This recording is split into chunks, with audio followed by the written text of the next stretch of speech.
स्वागत करता हूं आप सभी का आपके अपने परीक्षा प्लेटफॉर्म पर। दोस्तों, आज हम एक वीडियो बहुत इंपॉर्टेंट पढ़ने जा रहे हैं। इस वीडियो में AWO TPO की जो फिजिक्स है उसमें जो भी लेक्चर्स ऐड हैं उन लेक्चर्स में जो जो इंपॉर्टेंट फॉर्मूले हमारे काम आने वाले हैं, जो बेसिक फॉर्मूले बहुत इंपॉर्टेंट हैं, वो हम लोग एक सिंगल क्लास में हम लोग डिस्कस करेंगे।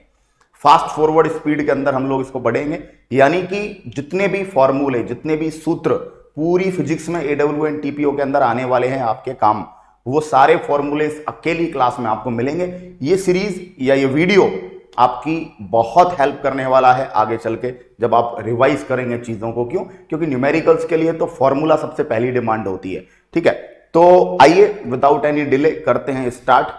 सबसे पहला हम लोग जो फॉर्मूला पढ़ने जा रहे हैं वो है डिग्री को रेडियन में कैसे चेंज किया जाए और रेडियन को डिग्री में कैसे चेंज किया जाए।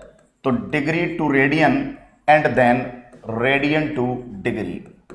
डिग्री को रेडियन में और रेडियन को डिग्री में कैसे चेंज किया जाए, सबसे पहला तो हमें यह पढ़ना है। ठीक है, आइएगा। जब आप डिग्री को रेडियन में बदलते हैं तो क्या करते हैं, डिग्री इनटू रेडियन में पाई लगा होता है तो उसको मल्टीप्लाई कर देते हैं पाई बटा 180 से। जब भी किसको बदलना हो, डिग्री को बदलना हो रेडियन के अंदर, मान लो आपको दे दिया कि भाई 120 डिग्री को बदलो रेडियन में, तो आप क्या करोगे, 120 को मल्टीप्लाई कर दोगे पाई बाई 180 से, है ना। 60 से काट दिया 2 बार, 60 से काट दिया 3 बार, आ गया 2 पाई बाई 3 रेडियन। ठीक है, तो इजीली आप इसे चेंज कर पाओगे। अगर रेडियन को डिग्री में बदलना है तो रेडियन में पाई लगा होता है, आपको उस पाई को हटाना है, तो पाई को हटाने के लिए पाई का भाग लगाएंगे और पाई के बराबर वैल्यूज डिग्री में हम ऐड कर देंगे। तो इसका मतलब अगर डिग्री को रेडियन में बदलना हो तो पाई बटा 180 से मल्टीप्लाई करते हैं, और अगर रेडियन को डिग्री में बदलना हो तो 180 बटा पाई से मल्टीप्लाई करते हैं। फॉर एग्जाम्पल, आपके सामने एक एग्जाम्पल हमने लिया कि भाई 5 पाई बाई 6 रेडियन को बदलो डिग्री में। कैसे बदलेंगे, 5 pi by 6 is multiplied 180 upon pi. Pi से पाई गया, 6 से इसको काटा 30 इंटू 5 बराबर आ गया 150 डिग्री। तो यहां पर आप इजीली डिग्री को रेडियन में और रेडियन को आप डिग्री में क्या कर पाएंगे, बदल पाएंगे। ठीक है, तो ये हमारा फॉर्मूला सेक्शन है जहां पर हम लोग फॉर्मूला और उनको कैसे अप्लाई करना है ये चीज सीखने वाले हैं। ठीक है, तो I think degree to radian, radian to degree correct.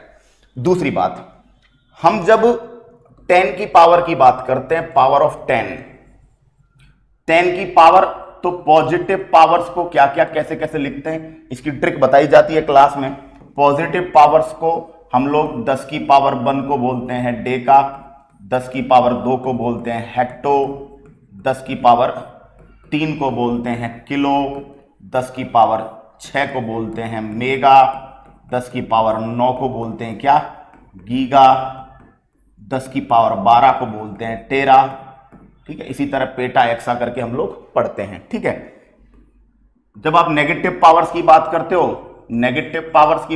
हो, 10 की ऋणात्मक घातों की बात करते हो, तो आप क्या कर देते हो, तब आप पढ़ते हो 10 की पावर -1 क्या बोलते हैं डेसी, 10 की पावर -2 क्या बोलते हैं centi, 10 to the power -3 milli, 10 to the power -6 micro, 10 to the power -9 nano और 10 टू द पावर -12 पीको, है ना।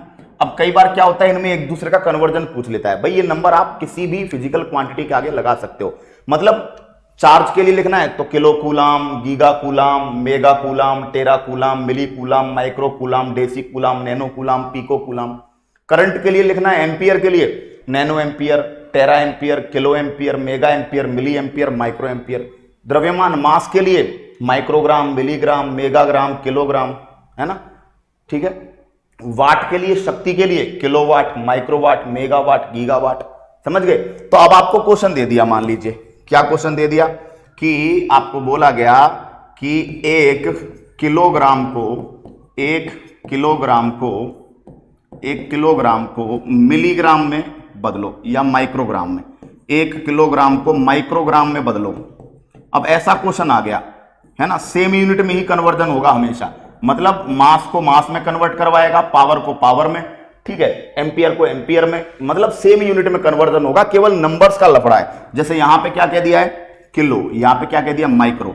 तो इसका जो फॉर्मूला है, जब भी पावर्स में चेंज हो तो इसका फॉर्मूला है जिसको बदलना है बट्टा जिसमें बदलना है, which is being converted and in which being converted. जिसको बदलना है बट्टा जिसमें बदलना है, बदलना किसको है और किसमें बदलना है, ये बात हमारी होनी है। तो बदलना किसको है, किलोग्राम को, तो क्या लिखोगे, किलो को क्या लिखोगे, 10 की पावर 3 ग्राम। किसमें बदलना है, माइक्रोग्राम में, माइक्रो क्या होता है, 10 की पावर -6 ग्राम। तो सेम यूनिट है, यूनिट से यूनिट तो गई, ये 6 ऊपर गया, बोलो कितना हो गया, 10 to the power 3 into 10 to the power 6 बराबर कितना आ गया, 10 की पावर 9। ये आपका आंसर है।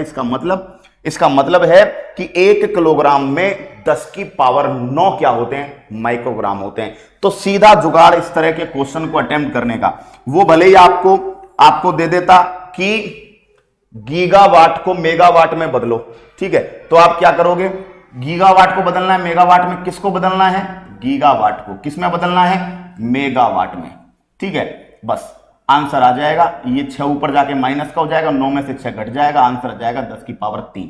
समझ गए क्या। तो कभी भी इस तरह का क्वेश्चन आपको मिले जहां पर 10 की पावर्स का कन्वर्जन करवाया जा रहा है, 10 की पावर्स को कन्वर्ट करवाया जा रहा है, तो आप कौन सा फॉर्मूला अप्लाई करेंगे, आप अप्लाई करेंगे जिसको बदलना है, which is being converted and in which being converted, जिसको बदलना है बट्टा जिसमें बदलना है। बिल्कुल अप्लाई कीजिएगा जल्दी से जल्दी। बात समझ में आ गई क्या, बोलिएगा, क्लियर हुआ यहां तक, एनी डाउट, कोई दिक्कत, चलिएगा, ठीक है ठीक है ठीक है, चलिएगा। काफी समय से AWTPO के विद्यार्थियों की रेगुलर डिमांड आ रही है कि सर साइंस वाला जो सेपरेट कोर्स है वो चालू कीजिए। पहले स्टार्ट था, चालू था, कंटिन्यू था, बहुत सारे बच्चे पढ़ रहे थे, लेकिन बीच में जब कंप्लीट कोर्स आया तो हमने उसको होल्ड किया। उसके बाद से रेगुलर बच्चों की डिमांड बनी हुई है कि सर साइंस वाला जो कोर्स है वो मतलब एक बार फिर से कर दीजिए, हमें साइंस की ही जरूरत है, विशेष जरूरत है, मैथ्स हिंदी इंग्लिश जो भी है, बाकी के सब्जेक्ट तो हम लोग जो है पढ़ रहे हैं, लेकिन साइंस की सबसे ज्यादा डिमांड है, क्योंकि 25 क्वेश्चंस फिजिक्स और केमिस्ट्री, वो भी उम्मीद है कि न्यूमेरिकल्स आएंगे। तो दोस्तों हमारा जो कोर्स है परीक्षा एप्लीकेशन पर, हम लोग वापस से इस कोर्स को क्या कर रहे हैं, ऑन कर रहे हैं मात्र 31 जुलाई तक के लिए। और इस कोर्स की क्या खासियत है वो मैं आपको बता देता हूं। बात यह है कि एक तो दोस्तों थ्योरी के जो वीडियोस हैं पॉइंट टू पॉइंट एक एक टॉपिक फिजिक्स और केमिस्ट्री में वहां पर अपलोडेड है। नया कंटेंट हम लोग रिकॉर्ड करके डाल रहे हैं डिजिटल बोर्ड का, वो भी आपको स्लोली मिलता चला जाएगा। 2-3 टॉपिक्स तो डल गए हैं, बाकी के टॉपिक्स भी जो है डल जाएंगे। और पुराना कंटेंट मतलब जो व्हाइट बोर्ड कंटेंट है सफिशिएंट है, बट व्हाइट बोर्ड कंटेंट है वो डला हुआ है, आप उससे तैयारी कर सकते हैं complete with proper explanation, with proper deep knowledge, ठीक है। लैंग्वेज को भी ध्यान रखा गया है, मीडियम ध्यान रखा गया है दोनों का, हिंदी इंग्लिश का, ठीक है। और न्यूमेरिकल्स के लिए मैं अलग से नया कंटेंट रिकॉर्ड करके स्पेशल हर टॉपिक की 2-2, 3-3 क्लासेस न्यूमेरिकल्स की आपको अवेलेबल करवाने वाला हूं, जिससे थ्योरेटिकल प्लस न्यूमेरिकल आप किसी भी तरह के क्वेश्चन के लिए तैयार रहेंगे। दोस्तों जो AW50 कोड है हम लोग एक्टिव करके दे रहे हैं, 1000 रुपीज है साइंस कोर्स की फीस। AW50 कोड पर 500 रुपीज में ये कोर्स आपको मिलेगा। 31 जुलाई जो है लास्ट डेट है, ये हमारा इंक्वायरी नंबर है, क्लियर। दूसरी बात, नया कंटेंट रिकॉर्ड होकर रेगुलरली डलता जा रहा है, तो एक बार आप जो अपनी थ्योरी है पूरी वो पढ़ लीजिए, उसके बाद रिवीजन जब करो तो नए कंटेंट से करना, पुराना नया अपडेटेड कंटेंट, मीडियम का भी ध्यान रखते हुए, सब चीजों को सॉल्व करते हुए AWTPO के लिए डेडिकेटेड एक शानदार धमाकेदार कोर्स जो आपको 25 आउट ऑफ 25 की अप्रोच देने वाला है। बिल्कुल दोस्तों, तो इस कोर्स के अंदर आप जल्दी से जल्दी जाकर कोर्स को विजिट करके डेमो वीडियोस देखकर अपने आप को श्योर कर सकते हैं कि क्या ये कोर्स आपकी जरूरतों को पूरा करता है या नहीं, ठीक है। तो चलिए इस कोर्स को देख लीजिएगा, चलिएगा। यहां तक बात समझ में आ गई, आगे बात करते हैं। अब हम लोग जब बात करेंगे आगे, तो हमें इसके बाद जरूरत पड़ेगी किसकी, हमें जरूरत पड़ेगी डिस्टेंस डिस्प्लेसमेंट के क्वेश्चंस की, ठीक है। तो डिस्टेंस, दूरी कैसे कैलकुलेट की जाती है, दूरी कैलकुलेट, तो दूरी कैलकुलेट करने के लिए आप क्या करेंगे, दूरी कैलकुलेट करने के लिए आप चली गई लंबाई को, जो ट्रेवल्ड लेंथ है, चली गई लंबाई को जोड़ते जाते हैं। चली गई लंबाई को क्या जोड़ते जाते हैं? जोड़ते जाते हैं। जो लेंथ ट्रेवल की है उसको जोड़ते जाएंगे, ठीक है। अगर किसी सर्कल पर वृत्तीय पथ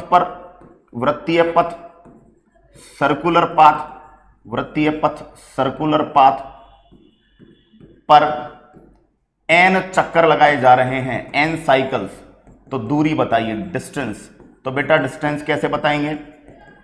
डिस्टेंस, एक चक्कर की दूरी, एक साइकिल की दूरी कितनी होगी? 2πr होगी, नहीं होगी?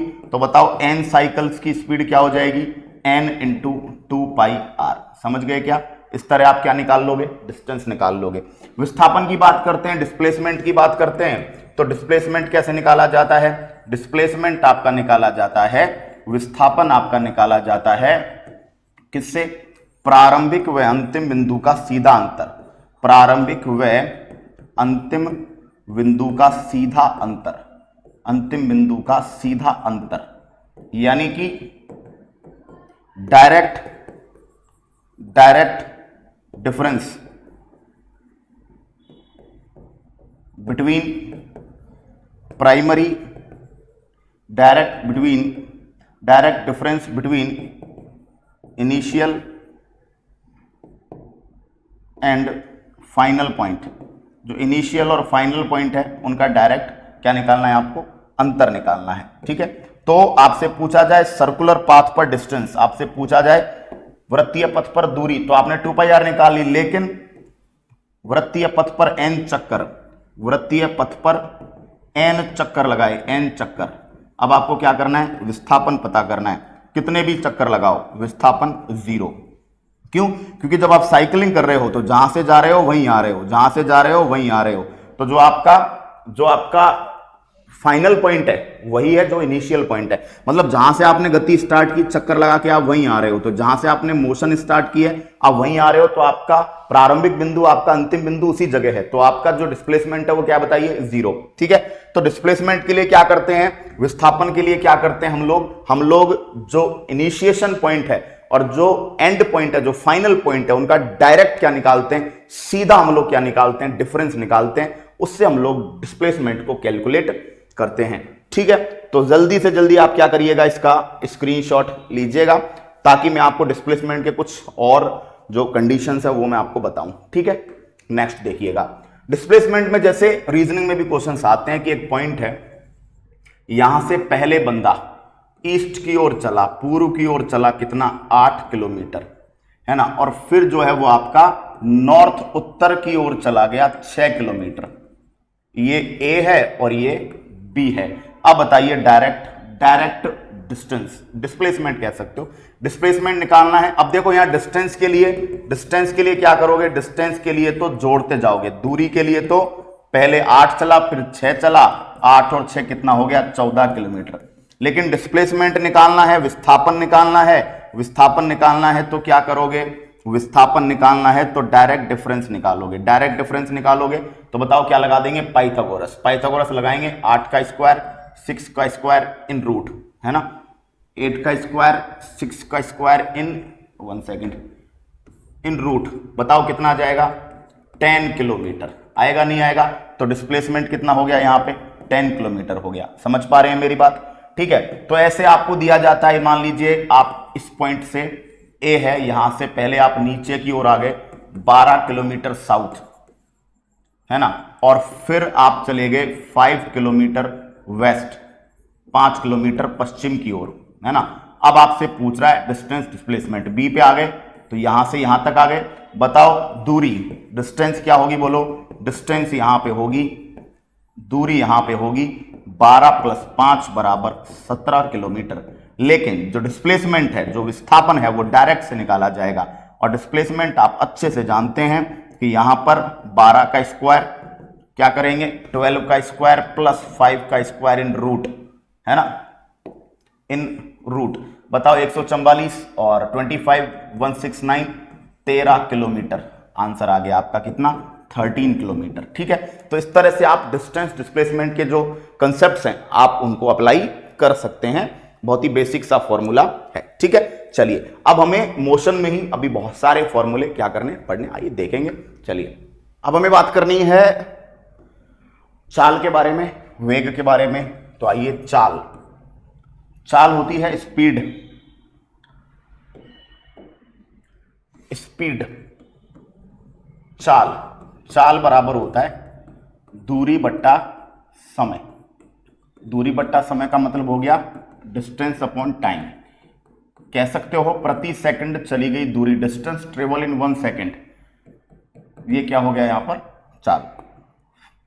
और जब यहां की बात करोगे तो यहां से दूरी का एक और फॉर्मूला आ गया, डिस्टेंस का एक और फॉर्मूला आ गया यहां से, स्पीड इनटू टाइम। अगर आपको स्पीड दी हुई है, अगर मान लीजिए कोई ऑब्जेक्ट 50 मीटर पर सेकंड की स्पीड से चल रहा है 10 सेकंड तक, तो 50 मीटर पर सेकंड, 1 मीटर में कितना चल, 1 सेकंड में कितना चल रहा है 50 मीटर, और 10 सेकंड तक चल रहा है, तो बताओ क्या डिस्टेंस नहीं आ जाएगी 500 मीटर?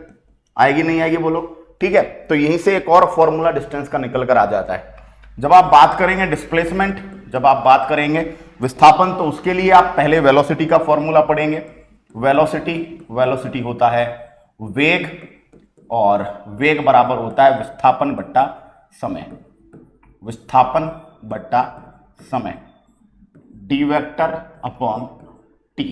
ठीक है, क्लियर हो गई बात यहां तक? विस्थापन क्या है, वेक्टर है। जब आप विस्थापन का यहां से डिस्प्लेसमेंट का फॉर्मूला निकालेंगे तो डिस्प्लेसमेंट बराबर क्या हो गया, डिस्प्लेसमेंट बराबर वेलोसिटी इनटू टाइम, वेग गुणा समय। बोलो है या नहीं? तो ये भी एक फॉर्मूला आपके सामने आ गया, वेग गुणा समय। सबसे ज्यादा फॉर्मूले आपको मोशन में ही पढ़ने होते हैं, सबसे ज्यादा फॉर्मूले आपको किसमें पढ़ने पड़ेंगे, मोशन के अंदर। ठीक है, अब आइए, अब हम लोग बात करते हैं एसिलरेशन, त्वरण, एसिलरेशन, त्वरण। आइएगा, एसिलरेशन, त्वरण, ए बराबर delta we upon delta T. याद रखना फॉर्मूले में वेग बट्टा समय नहीं है, वेग में परिवर्तन बट्टा समय में परिवर्तन है, change in velocity upon change in time. यानी कि अगर आपसे पूछा जाए कोई वस्तु कांस्टेंट वेलोसिटी से गति कर रही है, मान लीजिए कंसेप्ट आ गया कि यूनिफॉर्म वेलोसिटी से कोई ऑब्जेक्ट गति कर रहा है, यूनिफॉर्म वेलोसिटी। यूनिफॉर्म वेलोसिटी का मतलब है एक समान वेग, एक समान वेग से कोई ऑब्जेक्ट गति कर रहा है, या फिर इसको कह सकते हैं एक समान गति अगर कोई ऑब्जेक्ट कर रहा है, तो अगर वेग एक समान है तो इसका मतलब v कांस्टेंट है, और v कांस्टेंट का मतलब है डेल्टा v की वैल्यू 0 है, तो याद रखना है एक्सीलरेशन क्या होगा, 0। ठीक है, तो वेग में परिवर्तन होना चाहिए, यानी कि v2 minus v1 upon t2 minus t1, ऐसे। v2 मतलब अंतिम वेग, अंतिम वेग को फिजिक्स में v और इनिशियल वेलोसिटी को फिजिक्स में u लिखा जाता है ना, और नीचे क्या हो गया, टाइम। तो ये सारे के सारे किसके फॉर्मूले हैं, एसिलरेशन के फॉर्मूले हैं। ए बराबर delta we upon delta T, या फिर v2 minus v1 upon t2 minus t1, वेग में परिवर्तन बटा टाइम में परिवर्तन, है ना। फाइनल वेलोसिटी को v बोलते हैं, इनिशियल वेलोसिटी को u बोलते हैं। ठीक है, इसके बाद बात करिएगा फोर्स, बल। बल बराबर क्या होता है, बल बराबर होता है द्रव्यमान इंटू त्वरण, मास इंटू एसिलरेशन। ठीक है, यानी m इंटू ए। अगर a अवेलेबल नहीं है तो m into v minus u upon t, यहां से भी आप क्या कर सकते हो, निकाल सकते हो। इसके अलावा जो न्यूटन की गति का सेकंड नियम है वो क्या कहता है, संवेग में परिवर्तन की दर delta P upon delta T बराबर किसके होता है, एफ के। डेल्टा पी संवेग, संवेग पी बोलते हैं मोमेंटम, और मोमेंटम का फॉर्मूला क्या होता है, मोमेंटम बराबर होता है पी बराबर m into v, mass into velocity, यानी संवेग बराबर द्रव्यमान इंटू वेग।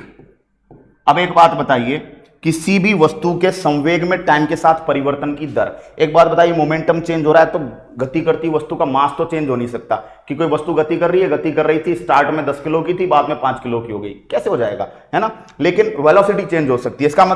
इसका मतलब यह है कि एक वेग का बल का एक फॉर्मूला ये आ गया, बल का दूसरा फॉर्मूला m इंटू परिवर्तन होगा delta we upon delta T. तो ये भी फॉर्मूला किसका है, ये भी फॉर्मूला है f का।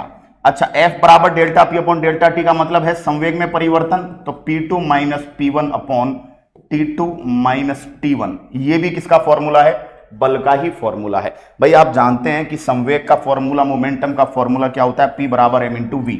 हमने सेकंड लॉ ऑफ मोशन से, सेकंड लॉ ऑफ मोशन हमने गति के दूसरे नियम से पढ़ा है कि F बराबर होता है delta P upon delta T. संवेग में परिवर्तन कैसे निकालोगे? अंतिम संवेग माइनस प्रारंभिक संवेग, final momentum minus initial momentum. अब फाइनल इनिशियल मोमेंटम निकालना है, इसका मतलब आप वेग में अंतर बटा टी और इसको मास से मल्टीप्लाई करके क्या कर सकते हो? आंसर निकाल सकते हो। तो ये आपका किसका फॉर्मूला हो गया? ये आपका फोर्स का जो फॉर्मूला है वो आपके सामने आ गया है। ठीक है, बात समझ में आ गई है। तो एक्सीलरेशन ए बराबर delta we upon delta T हो गया, V2 minus V1 upon T2 minus T1। उसके बाद हम लोगों ने क्या किया? V minus U upon T, ये भी हमारा हो चुका। उसके बाद हमने फोर्स के बारे में पढ़ा, मास इंटू एक्सीलरेशन। एक्सीलरेशन की जगह V minus U upon T लिखा जा सकता है। फोर्स का एक और फॉर्मूला हम लोगों ने निकाल डाला। यहां से हम लोग फोर्स तक के फॉर्मूले पढ़ चुके हैं। नेक्स्ट हम लोग बात करेंगे W, कार्य। कार्य बराबर होता है बल इंटू विस्थापन, है ना, फोर्स इंटू डिस्प्लेसमेंट। लेकिन इसको लिखते हैं एफ डी कॉस थीटा, क्योंकि एक्चुअल में ये होता है फोर्स और डिस्प्लेसमेंट का डॉट प्रोडक्ट, फोर्स और डिस्प्लेसमेंट का अदिश गुणनफल, है ना। अदिश गुणनफल को जब खोलते हैं तो क्या निकल कर आता है? Cos theta. यानी अगर फोर्स और डिस्प्लेसमेंट के बीच, फोर्स व डिस्प्लेसमेंट के बीच, बल और विस्थापन के बीच थीटा 0 डिग्री है तो कॉस 0 की वैल्यू 1, तो कार्य क्या हो जाएगा? एफ डी, यानी पॉजिटिव, तो कार्य आपका धनात्मक हो जाएगा। अगर थीटा की वैल्यू 90 है तो कॉस 90 की वैल्यू क्या हो जाएगी? 0, और कॉस 90 की वैल्यू 0 होते ही कार्य आपका 0। अगर बल और विस्थापन एक दूसरे के विपरीत है, थीटा 180, तो कॉस 180 की वैल्यू होती है -1, और -1 होते ही डब्ल्यू आपका क्या हो जाएगा? माइनस एफ डी, यानी नेगेटिव। तो ये याद रखिएगा, फोर्स जो वर्क है आपका वो पॉजिटिव, नेगेटिव, 0 तीनों ही हो सकता है। क्लियर हो गई बात यहां तक? ठीक है, ये आपके वर्क का फॉर्मूला है। वर्क के बाद आप लोग बात करेंगे किसको लेकर? वर्क के बाद, अच्छा, अगर आपको वर्क निकालना है एफ डी कॉस थीटा, ठीक है, तो अगर आपके पास एफ नहीं है तो आप एफ बराबर एम ए लिख सकते हो। M a d cos theta से भी आप निकाल सकते हो किसको? वर्क को निकाल सकते हो। ठीक है, फिर बात करेंगे शक्ति, पावर। शक्ति बराबर होती है वर्क अपॉन टाइम, कार्य बटा समय। तो शक्ति बराबर होता है वर्क अपॉन टाइम, कार्य बटा समय। वर्क नहीं है तो आप क्या कर सकते हो? वही m a d cos theta, इससे निकाल सकते हो टाइम, या फिर आप F d cos theta upon time, इससे भी निकाल सकते हो। ठीक है, बोलो बात सही है कि नहीं है? एक फॉर्मूले से दूसरा फॉर्मूला क्या हो रहा है? लिंक हो रहा है, तो फॉर्मूलों को लिंक ही तो करना है भैया। ठीक है, तो ये किसका फॉर्मूला आ गया बताइए? पावर। पावर बराबर वर्क अपॉन टाइम। तो कार्य, शक्ति, वेरी वेरी इंपॉर्टेंट, याद रखेंगे। फॉर्मूले ही मुझे पढ़ाने हैं, बाकी जो थ्योरेटिकल कॉन्सेप्ट्स हैं वो तो आपको क्लासरूम में पढ़ने को मिल ही रहे हैं, मिलते ही रहेंगे, कोई दिक्कत नहीं आएगी। चलिएगा, ठीक है, क्लियर? यहां तक बात समझ में आ गई?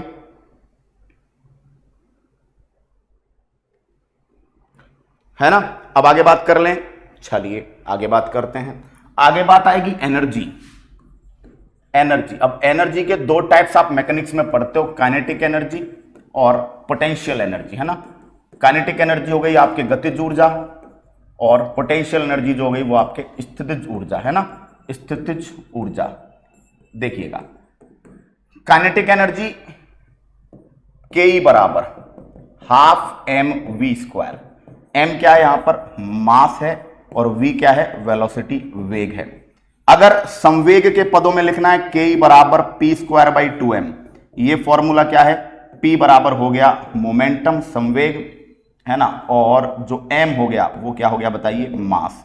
तो गतिज ऊर्जा के आप दो फॉर्मूले पढ़ेंगे, कौन कौन सा? एक तो के पढ़ेंगे, के बराबर हाफ एम वी स्क्वायर, दूसरा पढ़ेंगे के बराबर पी स्क्वायर बाई 2m। स्थितिज ऊर्जा का फॉर्मूला पढ़ेंगे mgh, P बराबर mgh। m क्या है? मास है, g क्या है? गुरुत्वीय त्वरण, ग्रेविटेशनल एक्सीलरेशन, गुरुत्वीय त्वरण, ग्रेविटेशनल एक्सीलरेशन, जिसकी वैल्यू होती है 9.8 मीटर पर सेकंड स्क्वायर। राउंड फिगर में लिख सकते हो 10 मीटर पर सेकंड स्क्वायर, और h जो होती है वो होती है ऊंचाई या फिर गहराई, है ना, ऊंचाई या फिर गहराई। बात समझ में आ गई क्या? ठीक है, तो ये आपके किसके फॉर्मूले हो गए? काइनेटिक एनर्जी और पोटेंशियल एनर्जी के फॉर्मूले। ठीक है, क्लियर। कुछ स्टैंडर्ड रिजल्ट्स मैं आपको यहां पर बताने जा रहा हूं, वो स्टैंडर्ड रिजल्ट्स आपकी पेपर में काफी बढ़िया मदद करेंगे। ठीक है, चलिए, है ना। अब देखो क्या होता है, हमारे सामने क्वेश्चन आता है कि अगर कोई भी ऑब्जेक्ट है, m मास m का कोई ऑब्जेक्ट है और वो v वेग से क्या कर रहा है? v वेग से गति कर रहा है ना। हमने F फोर्स लगाकर उसे क्या करना है? रोकना है। यानी m द्रव्यमान व v वेग से गतिमान, m द्रव्यमान और v वेग से गतिमान वस्तु को रोकने के लिए किया गया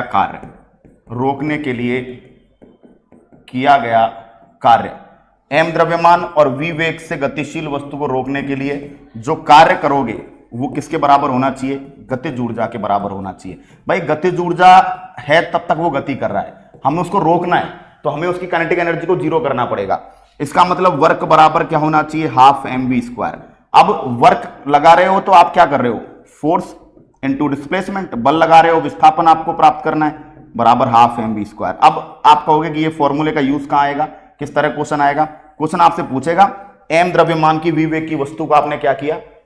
गति करा रहे हो और उसको रोकने के लिए आपने F बल लगा दिया, तो d दूरी पर जाकर वो रोकेगी। समझो, ये ऑब्जेक्ट है, ठीक है, m द्रव्यमान का ऑब्जेक्ट है, v वेग से गतिशील है, इसकी kinetic energy half mv square है ना। अब आपको उसको रोकना है, आपने F फोर्स लगा दिया, है ना। अब F फोर्स लगा दिया तो कितनी दूरी पर जाकर रुकेगा? d दूरी पर जाकर रुकेगा। ठीक है, तो वही आपसे F और d दोनों आपको वैल्यू दी हुई है। तो याद रखिएगा, जब भी आपको किसी गतिशील ऑब्जेक्ट को रोकना है तो किया गया कार्य किसके बराबर करना पड़ेगा? काइनेटिक एनर्जी के बराबर करना पड़ेगा। ठीक है, तो ये आप यहां से ये क्वेश्चन आप कर सकते हैं, स्टैंडर्ड क्वेश्चन है। ठीक है, ऐसे न्यूमेरिकल्स आपको जो है टॉपिक के अंदर देखने को मिल जाएंगे। इसके बाद किसी m द्रव्यमान की वस्तु, कोई m द्रव्यमान की वस्तु है, किसी m द्रव्यमान की वस्तु का वेग बढ़ाने के लिए, m द्रव्यमान की वस्तु का वेग बढ़ाने के लिए किया गया कार्य। एक बात बताओगे, वेग बढ़ा रहे हो तो उसकी काइनेटिक एनर्जी भी बढ़ रही है। ठीक है, तो ये हमेशा जो कार्य है वो किससे निकलेगा? कार्य निकलेगा गतिज ऊर्जाओं के अंतर से। दोनों कंडीशन में जो काइनेटिक एनर्जीज हैं, गतिज ऊर्जाओं का अंतर, इससे ये कार्य क्या होगा? निकलेगा। ठीक है, वर्क बराबर डेल्टा के ई, है ना। तो W बराबर हाफ, अब द्रव्यमान तो वही है m v2 square minus half m v1 square. Half m को कॉमन ले लेंगे तो क्या बन जाएगा? v2 square minus v1 square. इतना कार्य करना पड़ेगा अगर आप किसी भी m द्रव्यमान की वस्तु का वेग, m द्रव्यमान की वस्तु है और आप उसका वेग कहां से कहां पहुंचा रहे हो? वेग को v1 से कहां तक पहुंचा रहे हो? v2 तक। तो कार्य अगर आपको निकालना है तो किससे निकलेगा? डेल्टा के ई, गतिज ऊर्जाओं के अंतर से वो कार्य दोस्तों क्या होगा?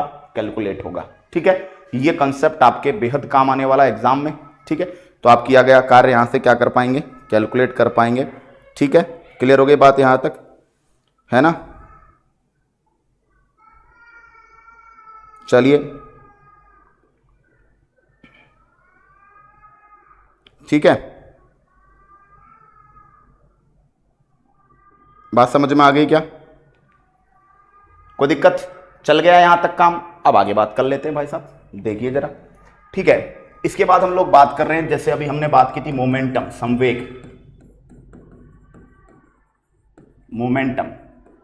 संवेग P बराबर क्या होता है? m इंटू वी होता है ना, द्रव्यमान इंटू वेग। इसके अलावा एक और चीज है, इसको बोलते हैं आवेग, इसको बोलते हैं इंपल्स, और आवेग का फॉर्मूला होता है डेल्टा वी, संवेग में होने वाला परिवर्तन। ठीक है, इसके अलावा तो डेल्टा वी बराबर m इंटू डेल्टा वी लिख सकते हैं, ये आवेग की वैल्यू आएगी, संवेग में जो परिवर्तन होगा उसे आवेग कहते हैं। इसके अलावा जो आवेग है इसका एक और फॉर्मूला है डेल्टा पी बराबर f इंटू डेल्टा टी, है ना, समझो delta P upon delta T, ये क्या था, f के बराबर था गति के दूसरे नियम से, तो डेल्टा पी की वैल्यू क्या आ गई f इंटू डेल्टा टी, और डेल्टा पी को ही क्या बोलते हैं, आवेग, I बराबर f इंटू डेल्टा टी, यानी f बल t समय तक अगर किसी ऑब्जेक्ट पर लगाया गया है तो आवेग की वैल्यू दोनों को मल्टीपल करके आप निकाल पाएंगे। ठीक है, तो ये यहां तक आप स्क्रीनशॉट लीजिएगा। रेखीय गति जो आपकी लीनियर मोशन है वहां तक के फॉर्मूले आपके रेडी हो चुके हैं यहां पर। ठीक है, अब मैं लीनियर मोशन को एंगुलर मोशन से कनेक्ट करूंगा। देखो, रेखीय गति जो होती है लीनियर मोशन, इसका कंपैरिजन करेंगे किसके साथ, कोणीय गति एंगुलर मोशन।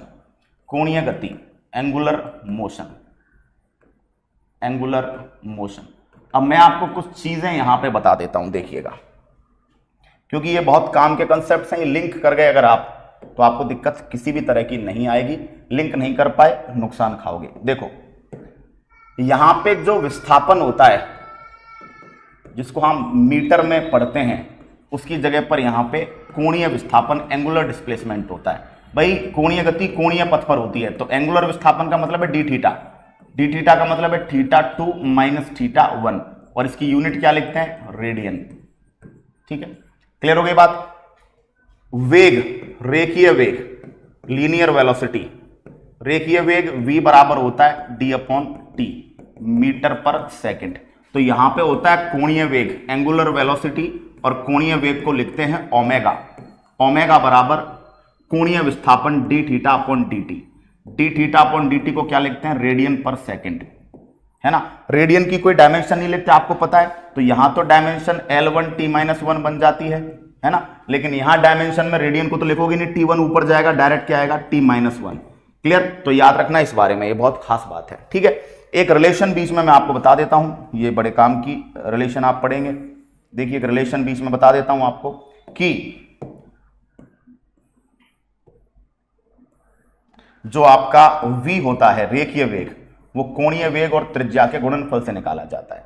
रेखीय वेग बराबर कोणीय वेग इंटू त्रिज्या। ठीक है, इसी तरह रेखीय त्वरण जो होता है एक्सीलरेशन, वो होता है dv अपॉन dt, वेग में परिवर्तन, समय में परिवर्तन, मीटर पर सेकंड स्क्वायर, है ना। यूनिट लिखते हैं, डायमेंशन लिखते हैं L1 T-2, ये सब बताया हुआ है मेरा। ठीक है, इसके बाद हम लोग बात करते हैं कोणीय त्वरण एंगुलर एक्सीलरेशन। कोणीय त्वरण को अल्फा से शो करते हैं, अल्फा, कोणीय त्वरण अल्फा बराबर D omega by D T, तो क्या लिख देते हैं, रेडियन पर सेकंड स्क्वायर। रेडियन पर सेकंड स्क्वायर की डायमेंशन लिखोगे, रेडियन की तो कोई डायमेंशन होती नहीं है, तो T-2। तो यहां पर भी जो रिलेशन आप पढ़ोगे, बेहतरीन रिलेशन, वो क्या पढ़ोगे, A बराबर अल्फा इंटू आर। समझ में आ गई बात। आर क्या है यहां पे, त्रिज्या, रेडियस।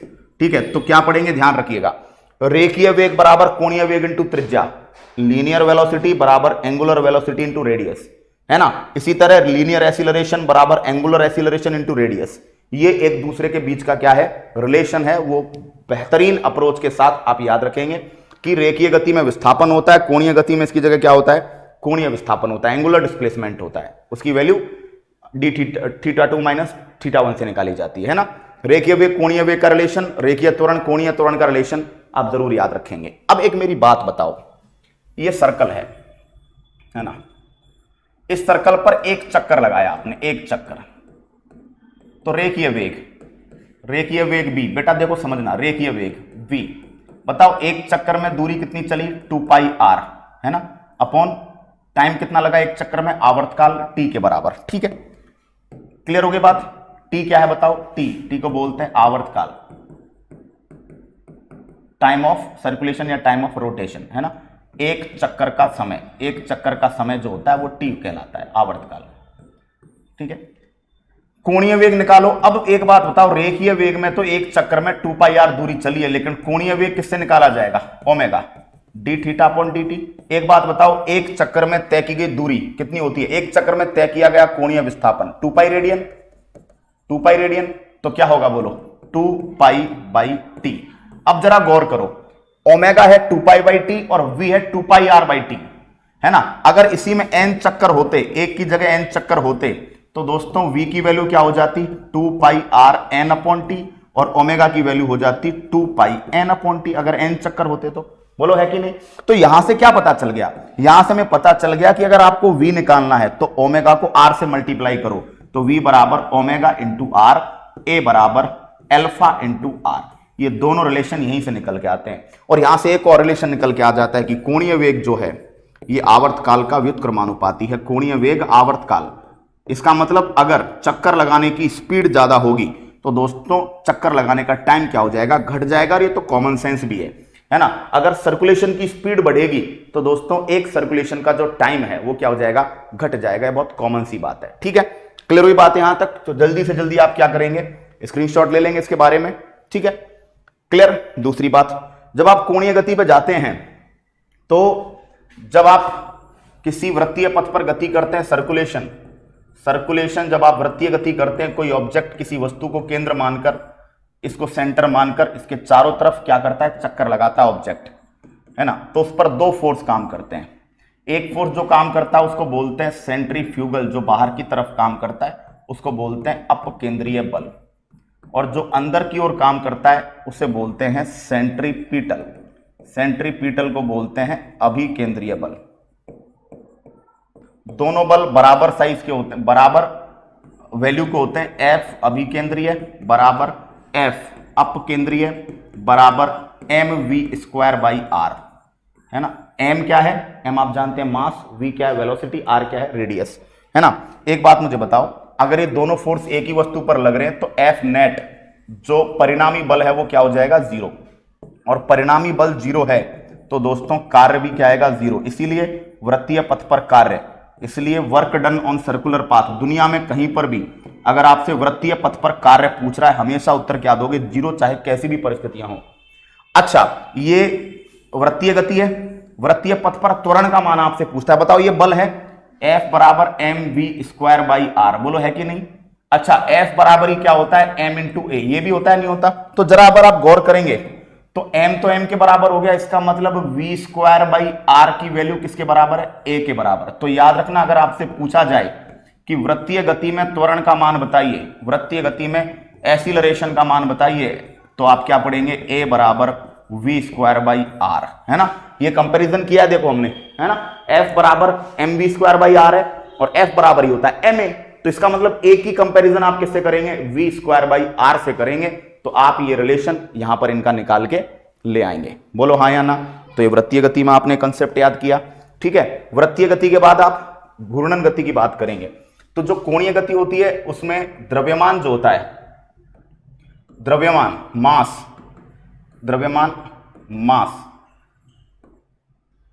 उसकी जगह पर घूर्णन गति में होता है रोटेशनल जो मोशन है, उसमें क्या होता है, रोटेशनल मोशन में होता है I, इसको बोलते हैं मोमेंट ऑफ इनर्शिया। इसका मतलब है जड़त्व आघूर्ण। जड़त्व आपने पढ़ा होगा दोस्तों, द्रव्यमान के कारण ही जड़त्व लगता है, जड़त्व इनर्शिया। जड़त्व किसी पदार्थ का वह गुण है जो अवस्था परिवर्तन का विरोध करता है।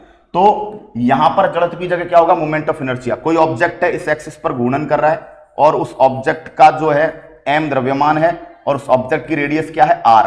ठीक है, तो I बराबर किससे निकलेगा, mr² से। m है वस्तु का द्रव्यमान और r क्या है, r है घूर्णन अक्ष से दूरी, डिस्टेंस फ्रॉम रोटेशनल एक्सिस, घूर्णन अक्ष से दूरी। क्लियर। अब एक बात बताइए, I का मतलब है जड़त्व आघूर्ण। इसका मतलब अगर I बढ़ेगा तो दोस्तों कोणीय वेग घटेगा, क्योंकि अवस्था परिवर्तन का विरोध करेगा। अब बार बार घूम रहा है तो अवस्था चेंज हो रही है, इसका विरोध करेगा। और अगर जड़त्व आघूर्ण घटा तो दोस्तों ओमेगा, कोणीय वेग क्या होगा, कोणीय वेग बढ़ेगा। उल्टा रिलेशन है, जड़त्व आघूर्ण बढ़ा तो कोणीय वेग घटेगा, जड़त्व आघूर्ण घटा तो कोणीय वेग बढ़ेगा। ठीक है, क्लियर हो गई बात। ठीक है, यहां से क्वेश्चन आया कि कोई नर्तकी घूमते हुए बाहें फैला दे, कोई नर्तकी घूमते हुए बाहें फैला दे। अब नर्तकी है देखो ऐसे बाहें फैला दी, तो बताओ r की वैल्यू बढ़ गई, और r की वैल्यू बढ़ेगी तो बताओ I बराबर mr² है। आई की वैल्यू भी बढ़ेगी, है ना। जड़त्व आघूर्ण बढ़ गया और जड़त्व आघूर्ण बढ़ते ही कोणीय वेग क्या हो जाएगा, घट जाएगा, कोणीय वेग घटेगा। तो बहुत इंपॉर्टेंट क्वेश्चन है कि अगर कोई नर्तकी घूर्णन गति करते हुए अपनी बाहें क्या करते हैं, फैला दे। अगर इसी क्वेश्चन में अगर बाहों को सिकोड़ दे तो इसका मतलब उसने आर की वैल्यू घटा दी। आर घटा तो दोस्तों आई क्या होगा, घटेगा, और आई बढ़ेगा, आई घटेगा तो कोणीय वेग ओमेगा बढ़ेगा। ठीक है, तो ये बात कंसेप्ट याद रखना। जड़त्व आघूर्ण, जिस तरह रेखीय गति में द्रव्यमान के कारण जड़त्व पैदा होता है, उस तरह घूर्णन गति में जड़त्व आघूर्ण आई बराबर एम आर स्क्वायर अवस्था परिवर्तन का विरोध करता है। यानी द्रव्यमान की जगह पर यहां क्या काम में लोगे आप, आई काम में लोगे, आई बराबर एम आर स्क्वायर। बोलो हाँ या ना, बात समझ में आ रही है। ठीक है, क्लियर हो गई बात यहां तक। चलिए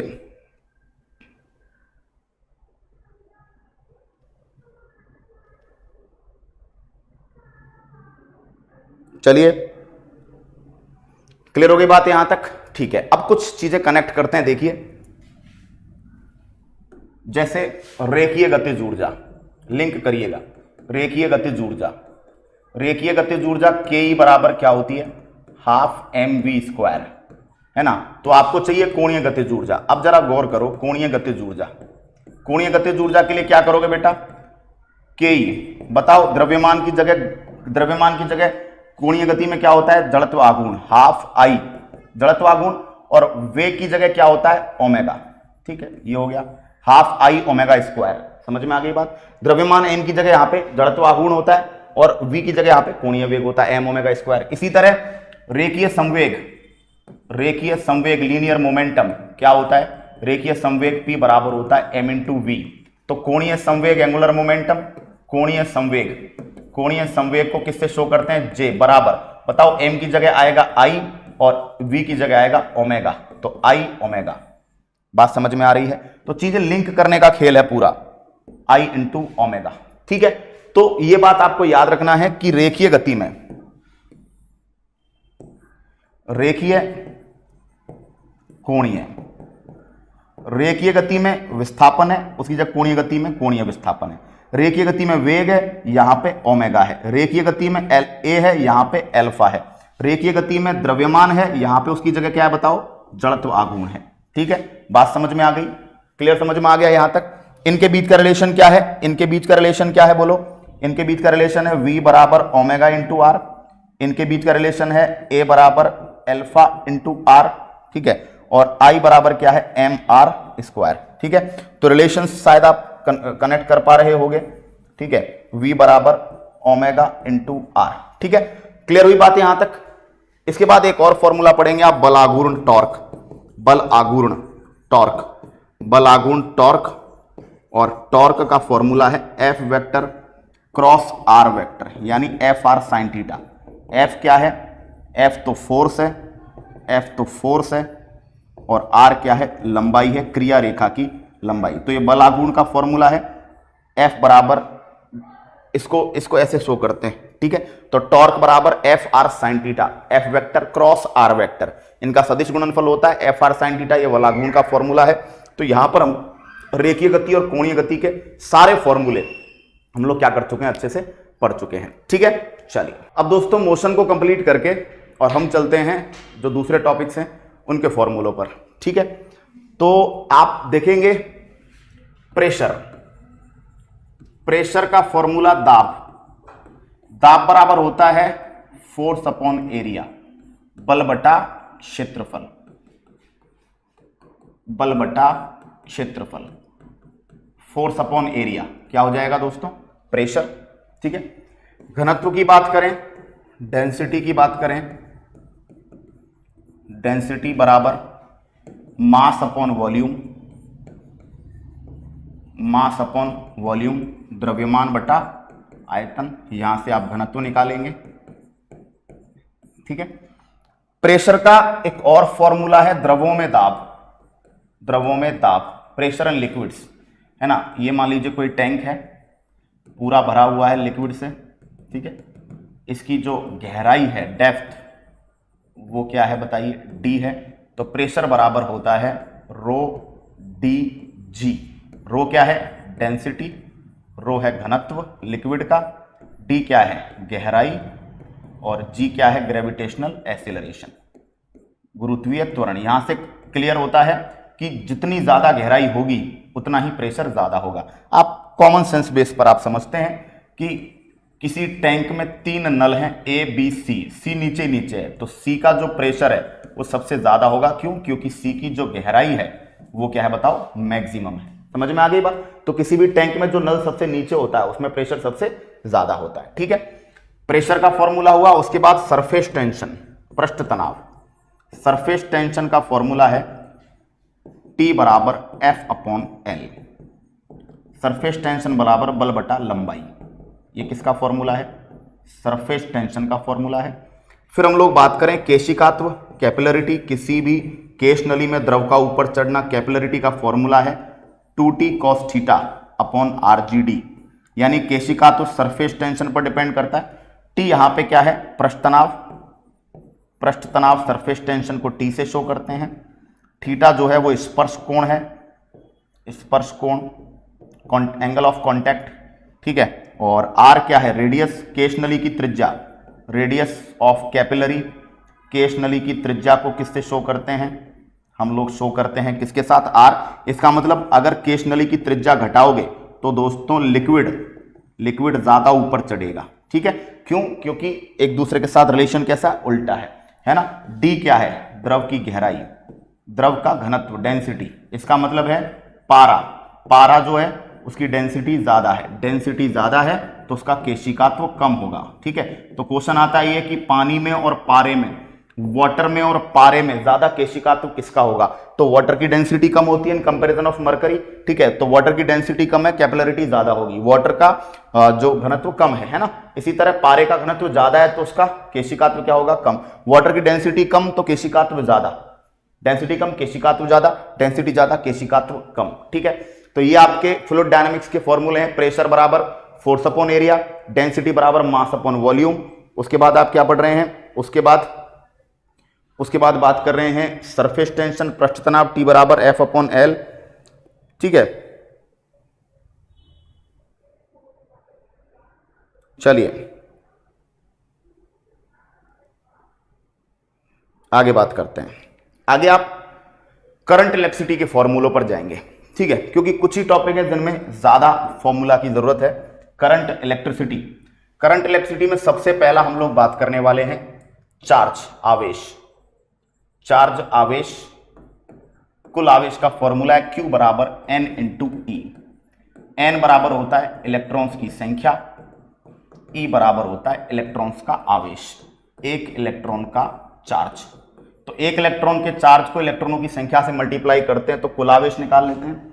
इसके अलावा जो धारा है I, उसका फॉर्मूला है Q/T। ठीक है, धारा बराबर आवेश बट्टा समय, आवेश बट्टा समय। तो यहां से Q का फॉर्मूला क्या आ गया, Q बराबर I × T। तो धारा, आवेश बराबर धारा गुणा समय, ये भी एक फॉर्मूला यहां से निकल के आ गया। वोल्टेज, विभव बराबर होता है कार्य बटा आवेश, विभव बराबर होता है कार्य बटा आवेश, वर्क अपॉन टाइम, कार्य बटा आवेश। किसी आवेश को परिवहन कराने में किया गया कार्य इतना है। ठीक है, तो आपको क्या निकालना है, विभव निकालना है, निकाल देंगे। प्रतिरोध बराबर होता है V/I, R बराबर विभव बटा धारा, R बराबर V/I। इस तरह आप प्रतिरोध निकालेंगे। प्रतिरोध के बाद यहां पर बात करेंगे, सीरीज में अगर प्रतिरोध जुड़े हुए हैं, श्रेणी क्रम में जुड़े हुए हैं, तो आप क्या कर लेंगे, श्रेणी क्रम में जुड़े हुए हैं, एक के बाद एक प्रतिरोध जुड़े हुए हैं। मान लो 3 रेजिस्टेंस हैं, R1, R2, R3। तो दोस्तों क्या होगा, इन तीनों प्रतिरोधों पर I सेम रहेगी। वोल्टेज यहां V1 होगा IR1, यहां V2 होगा IR2 और यहां V3 होगा IR3। तीनों पर वोल्टेज क्या होगा, अलग अलग होगा। V1, V2, V3 को जोड़ दोगे तो पूरे सर्किट का जो वोल्टेज है वो निकल के आ जाएगा। ये V है, ये V1 plus V2 plus V3 से निकाला जाएगा। समझ गए? तो श्रेणी क्रम में जो तुल्य प्रतिरोध है वो सभी प्रतिरोधों के योग R1 plus R2 plus R3 और भी हों तो उन सबको जोड़ के निकाला जाएगा, है ना। और श्रेणी क्रम में सभी प्रतिरोधों पर धारा का मान समान होता है, वोल्टेज अलग अलग होता है। तो वोल्टेज को आप कैसे निकालोगे, V1 बराबर IR1, V2 बराबर IR2, V3 बराबर IR3, तीनों को जोड़ दोगे तो आपको टोटल वोल्टेज पता चल जाएगा। जब हम समांतर क्रम में जोड़ेंगे प्रतिरोधों को, पैरेलल में जोड़ेंगे, तो पैरेलल में क्या करेंगे, पैरेलल में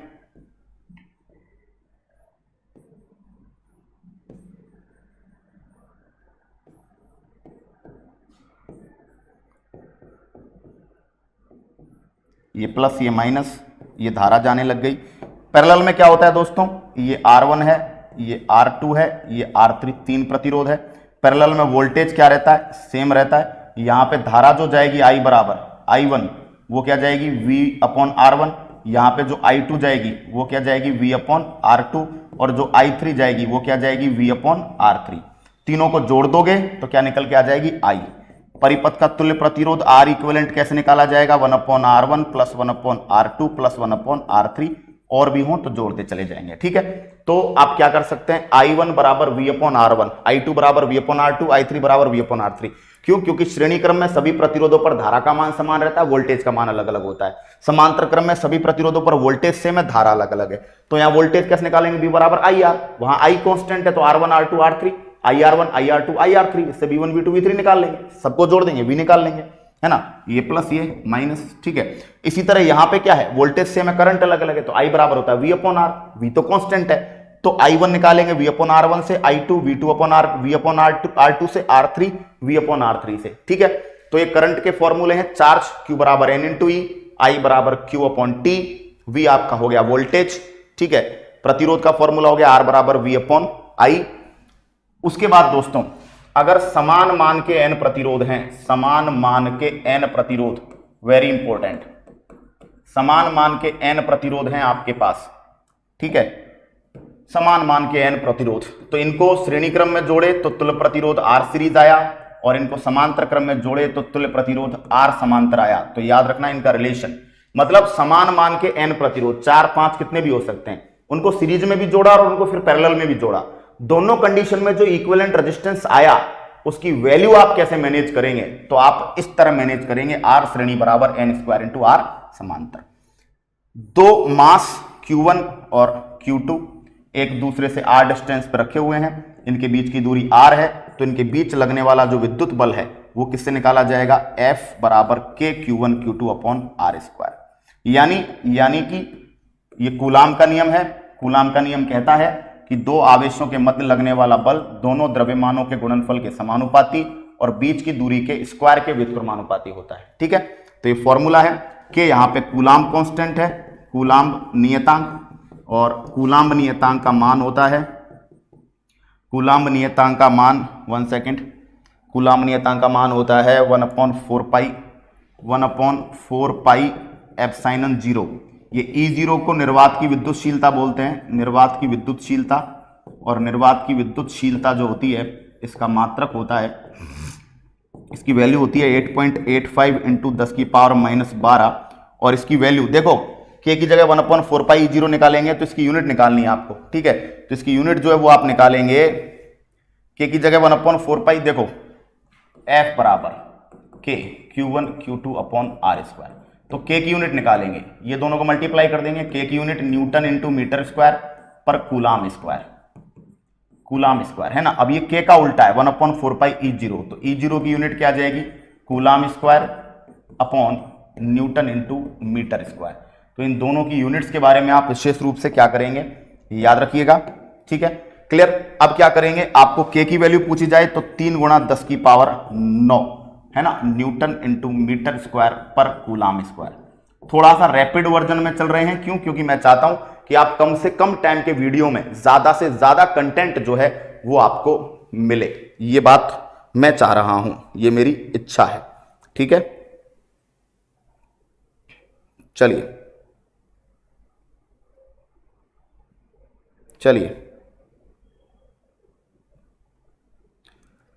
डन। समान मान के प्रतिरोधों कैसे मैनेज करेंगे, कूलाम का नियम, F = Q1 Q2/R², यहां तक ठीक है। अच्छा, विद्युत क्षेत्र की तीव्रता, विद्युत क्षेत्र की तीव्रता intensity of electric field E बराबर F/Q, बल बटा आवेश, ठीक है, यहां से आप क्या करेंगे, इलेक्ट्रिक फील्ड की इंटेंसिटी निकालेंगे।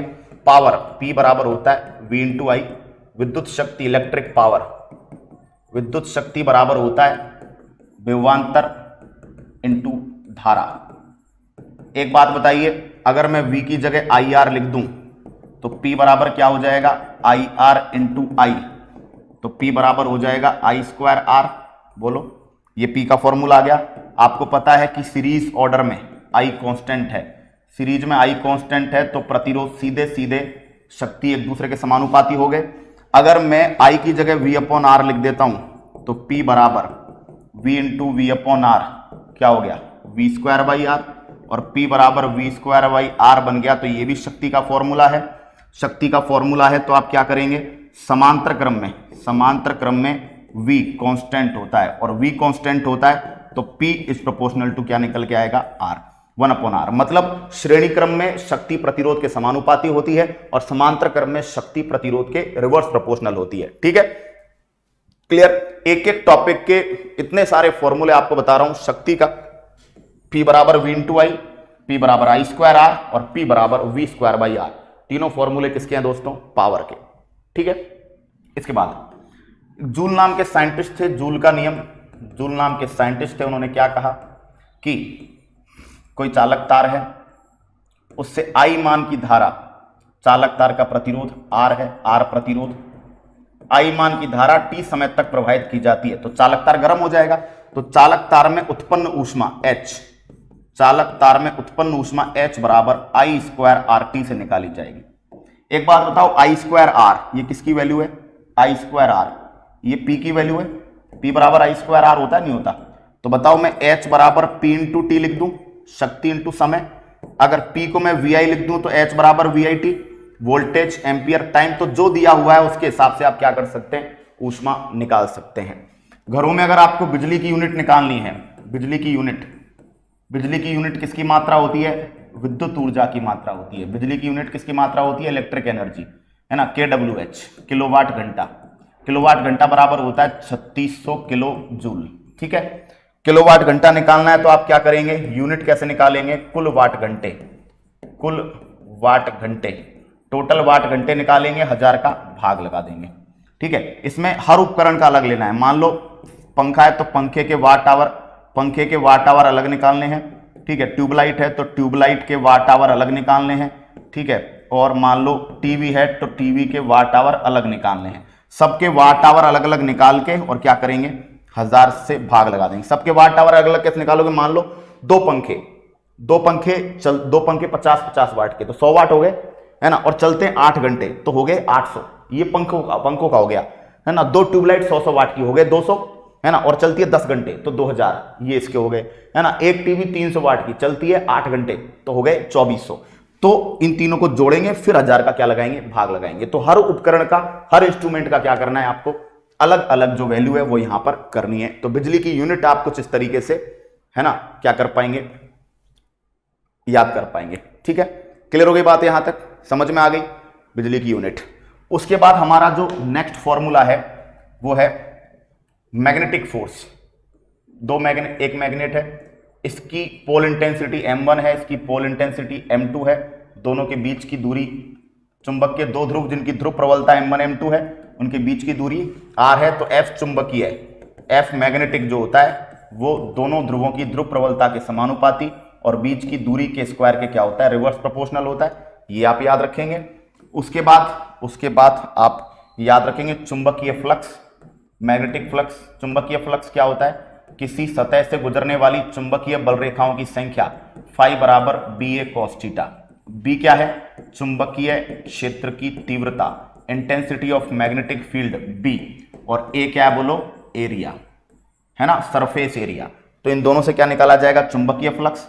जब आप विद्युत चुंबकीय प्रेरण पढ़ेंगे तो विद्युत चुंबकीय प्रेरण में प्रेरित विद्युत वाहक बल, जो इंड्यूस्ड इलेक्ट्रोमोटिव फोर्स है, उसके फॉर्मूले निकालने के तरीके हैं। E बराबर N d∅dt। N क्या है, N है घेरों की संख्या, कुंडली में घेरों की संख्या, और d∅dt है फ्लक्स में परिवर्तन की दर, फ्लक्स में परिवर्तन की दर। इसके अलावा एक और फॉर्मूला है यहाँ का, एक और फॉर्मूला है L D I Y D T. L D I Y D T, L क्या है? स्वप्रेरण या अन्योन्य प्रेरण गुणांक। स्वप्रेरण या अन्योन्य प्रेरण गुणांक। देखो विद्युत चुंबकीय प्रेरण जो होता है ना, ईएमआई, इलेक्ट्रोमैग्नेटिक इंडक्शन, वो दो प्रकार का होता है, सेल्फ इंडक्शन, म्यूचुअल इंडक्शन। तो एल की जो वैल्यू है वो हेनरी में आएगी हमेशा। किस में आएगी यूनिट? हेनरी। और D I Y D T का मतलब है धारा में परिवर्तन, धारा में परिवर्तन की दर। तो धारा में परिवर्तन की दर दे देगा और आपको स्वप्रेरण या अन्योन्य प्रेरण गुणांक दे देगा। तो आप क्या निकाल सकते हैं? ईएमएफ निकाल सकते हैं, प्रेरित विद्युत वाहक बल यहां से निकाल सकते हैं। ठीक है, तो चुंबकीय फ्लक्स का फॉर्मूला फाई बराबर बी ए कॉस थीटा, याद रखेंगे आप। ठीक है, उसके बाद चुंबकीय बल का जो है एफ चुंबकीय बराबर m1 into m2 upon are square, ये आप निकाल पाएंगे। ठीक है, चलिए ठीक है, ओके, आगे बात करते हैं। आगे आप समझेंगे, कोई चालक तार है, आई मान की धारा प्रवाहित हो रही है, बी मैग्नेटिक फील्ड है, बी चुंबकीय क्षेत्र है। समझो, 1 सेकेंड। ये कोई बी चुंबकीय क्षेत्र है ना, इसके अंदर एल लंबाई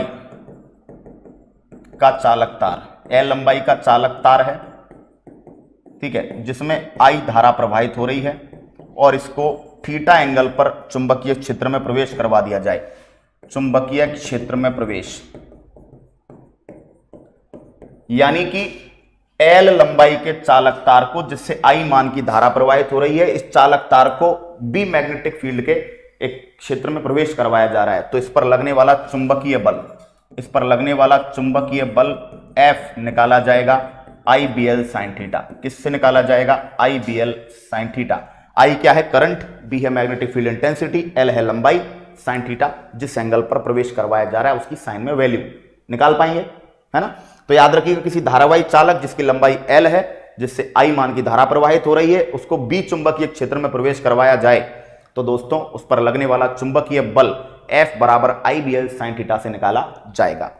ठीक है, नेक्स्ट, ये चुंबकीय क्षेत्र है बी, Q आवेश है, Q आवेश जिसका वेग है v वेग और थीटा एंगल, मतलब Q आवेश को v वेग से थीटा एंगल पर B चुंबकीय क्षेत्र में प्रवेश करवाया जाए, V चुंबकीय क्षेत्र में प्रवेश करवाया जाए तो दोस्तों उस पर जो चुंबकीय बल लगेगा उसकी वैल्यू है QVB sin theta, QVB sin theta.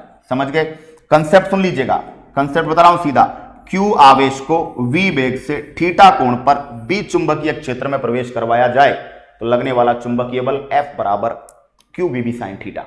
इसके अलावा विद्युत क्षेत्र E विद्युत क्षेत्र में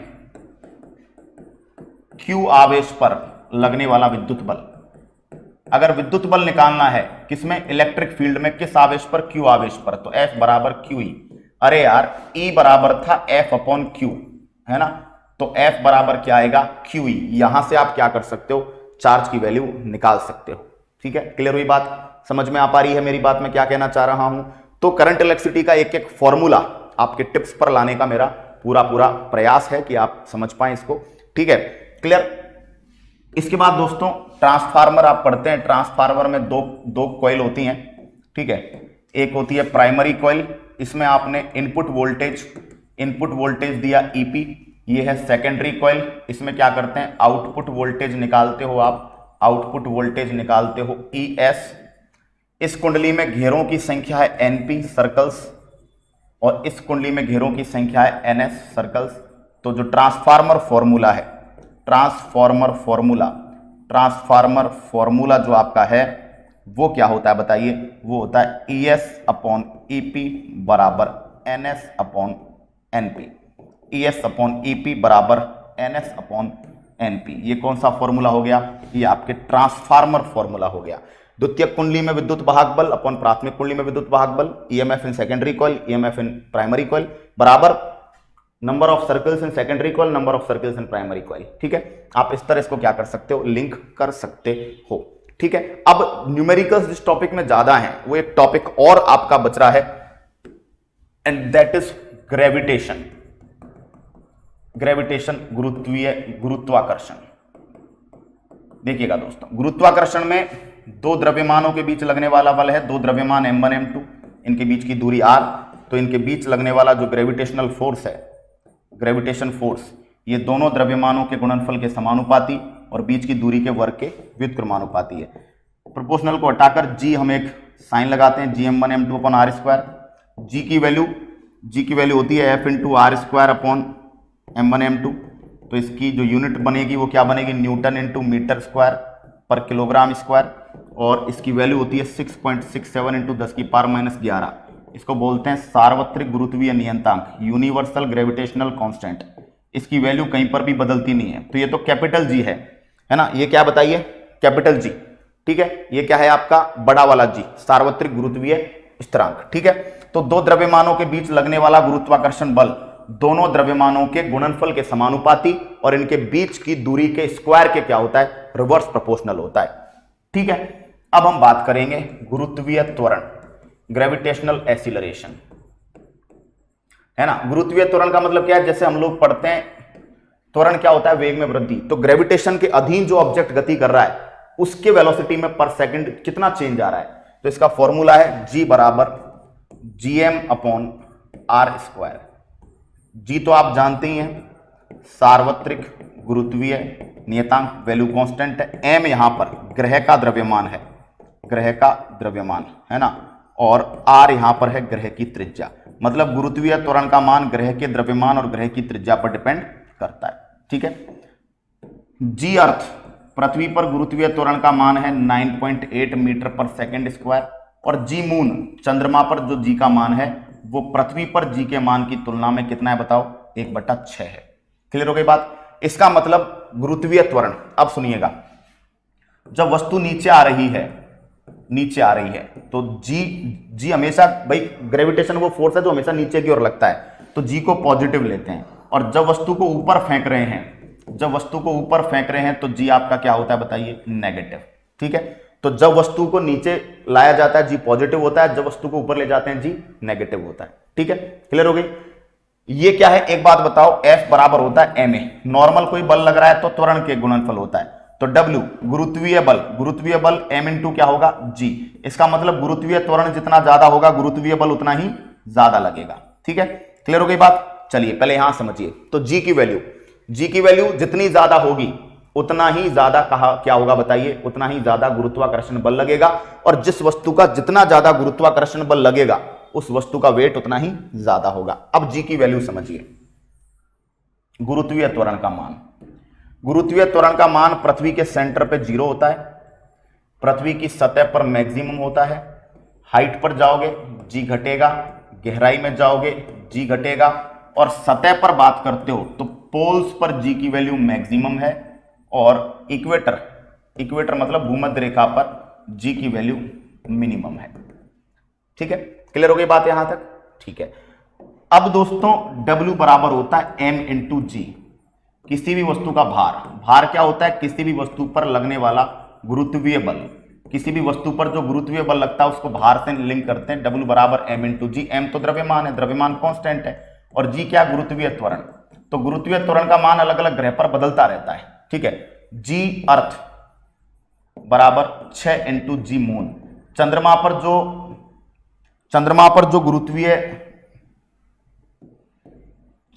जो गुरुत्वीय बल है पृथ्वी पर उसका कितने गुना लगता है, 6 गुना लगता है।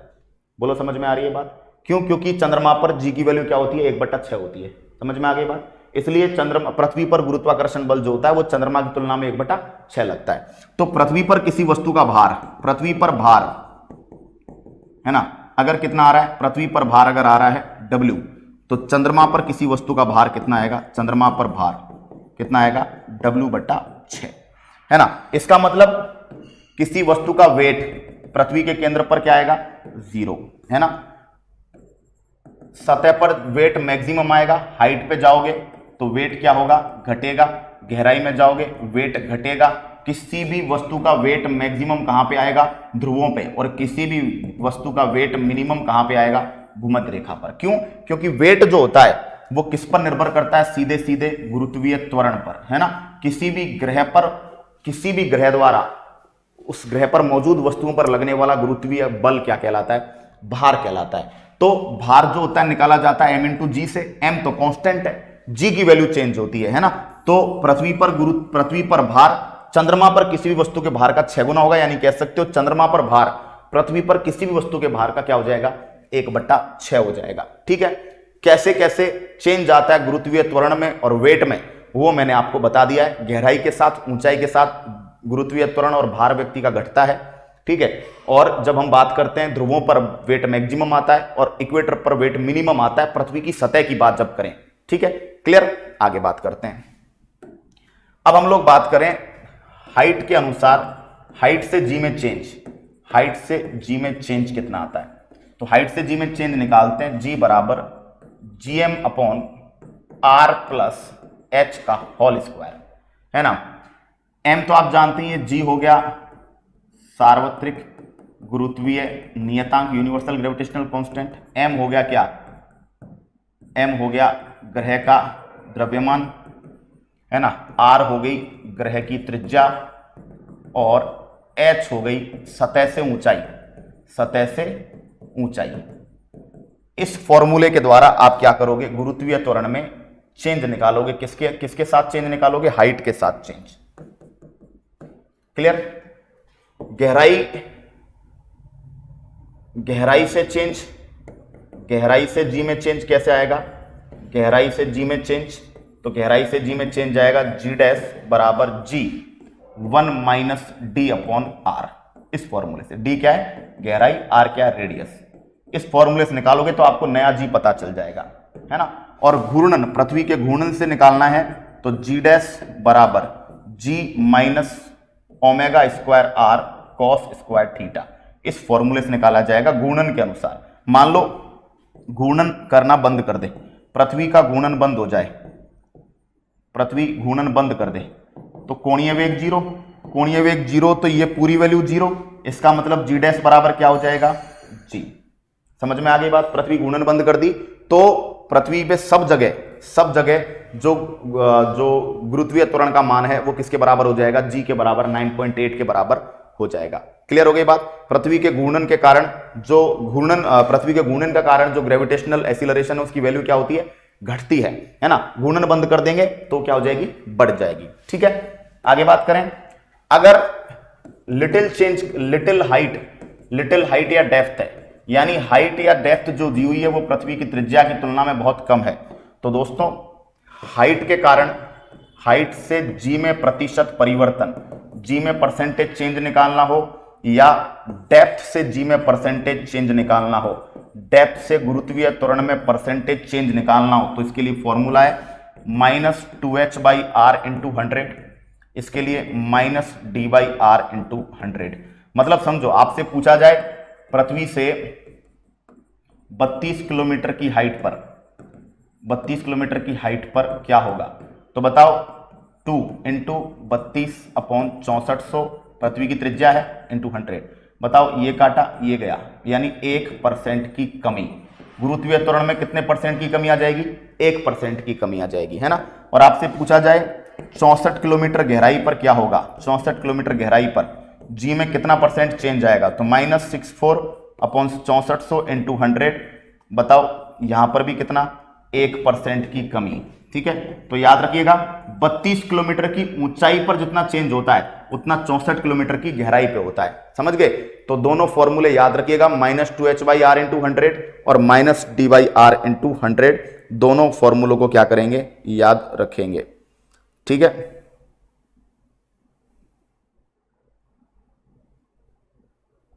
चलिए क्लियर। तो ये किसके फॉर्मूले हैं, ये ग्रेविटेशनल जो एक्सीलरेशन के फॉर्मूले हैं। एक बात बताइए, equations of motion, equations of motion, हम लोग गति के समीकरण पढ़ते हैं, हम लोग गुरुत्वीय गति के समीकरण भी पढ़ेंगे, गुरुत्वीय गति के समीकरण, समझो। ठीक है, अब साइंस मैथ्स के स्टूडेंट हैं तो मुझे थोड़ा सा इस बारे में जानकारी है कि आपको थोड़ा बहुत आता है। पहला है v बराबर u plus A T, A acceleration है, v अंतिम वेग, u प्रारंभिक वेग, t टाइम। दूसरा दूरी s बराबर U T plus half A T square, और तीसरा v स्क्वायर बराबर u स्क्वायर प्लस 2as। ठीक है, nवें सेकंड में चली गई दूरी s nth बराबर u plus a by 2 into 2n minus 1।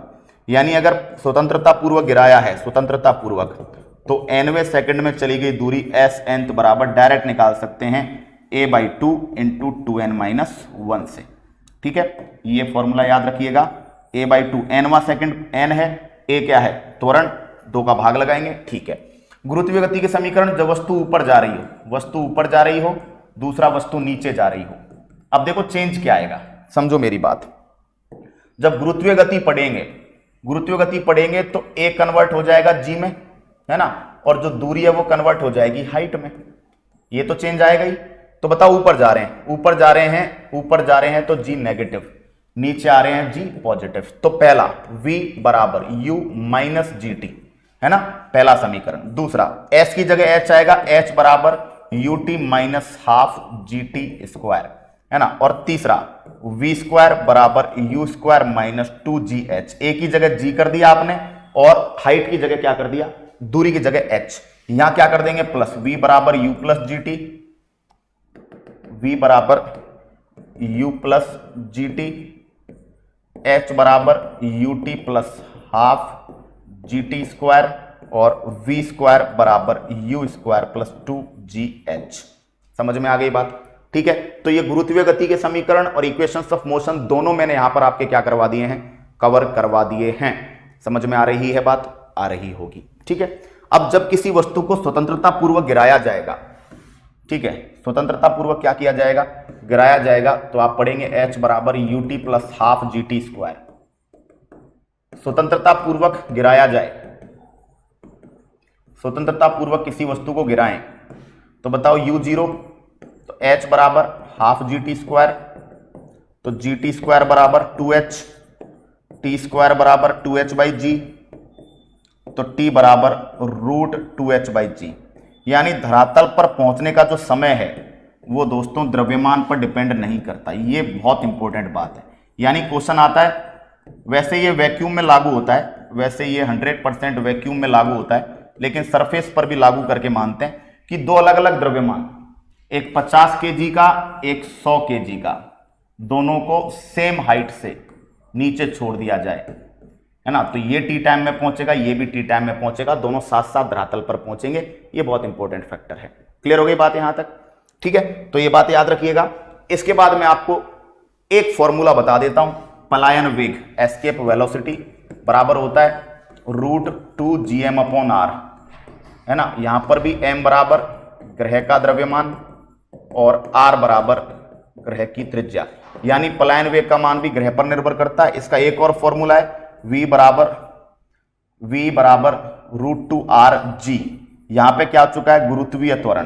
तो गुरुत्वीय त्वरण के पदों में पलायन वेग का फॉर्मूला। ठीक है, ये कौन सा वेग है, पलायन वेग।